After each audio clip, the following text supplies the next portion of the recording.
So, hey, what's up everyone? This is your Queen Saliste. And tara, samahan niyo ako because it is morning here in Sharjah. And mag-aalmusal tayo at sasamahan natin ng mainit na kape. And syempre, kapag merong mainit na kape, kailangan merong fresh na tinapay. At sagot tayo dyan ng Panadero. Ayan, available na guys ang Panadero dito sa Sharjah.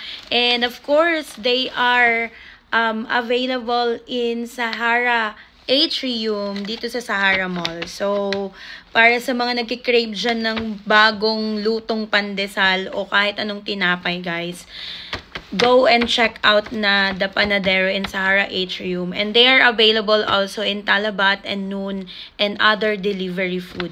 So, come on, let's open!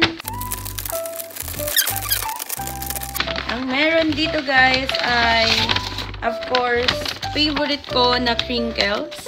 Yan. Sobrang favorite ko guys ang crinkles ng Panadero. Lagi akong binibilhan ni Ate Orsi nito kasi alam niya favorite ko to guys. So mamaya itry natin. And of course, meron din ditong ano to.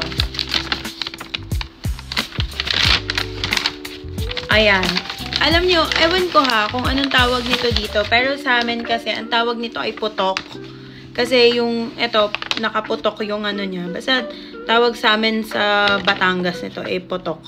Pabili nga akong putok, gayon. Hindi yung putok na mabahong kilikili, ha. So, ayan. And, syempre guys, ito yung pinakagusto ko sa lahat. Kasi, para sa kape mo, kinakailangan meron kang pandesal. Sarap! Alam nyo, every Saturday, nakakatikim ako nito dun sa churchmate namin. Kasi, lagi siyang nagdadala ng pandesal. And sobrang favorite talaga ng mga ka-church ko, yung Panadero na pandesal, guys. So, ano pang inihintay nyo? Samahan nyo na ako at tikman na natin. So, tara guys, samahan nyo na akong mag-almusal. Ayan. Alam nyo, ito yung maganda dito sa Dubai, guys. Alam nyo yun? Yung merong mga nagtitindang mga kababayan natin ng mga ganitong klaseng pagkain. In that case, guys, alam mo yun, yung mga kinikrave natin na nasa Pilipinas, hindi natin kailangan magpa-export kasi nandito na rin sila. Diba? So, sobrang favorite ko tong kinakain, guys, tuwing umaga. Alam niyo yun, lagi kasi akong gutom pag umaga after ng praise and worship namin sa church. So, sumusubo ako as much as possible ng tinapay. So, samahan natin siya ng kape, guys. Mainit na kape. Ayan. As in, bagong-bagong luto talaga siya.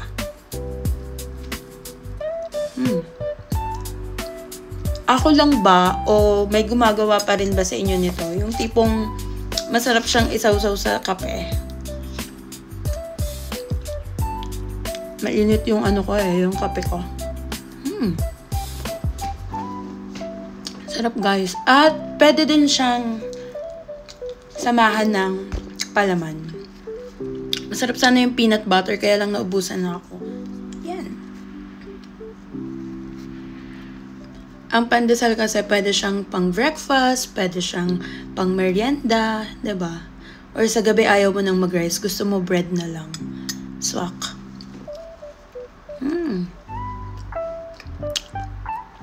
Grabe, ang sarap ng pandesal.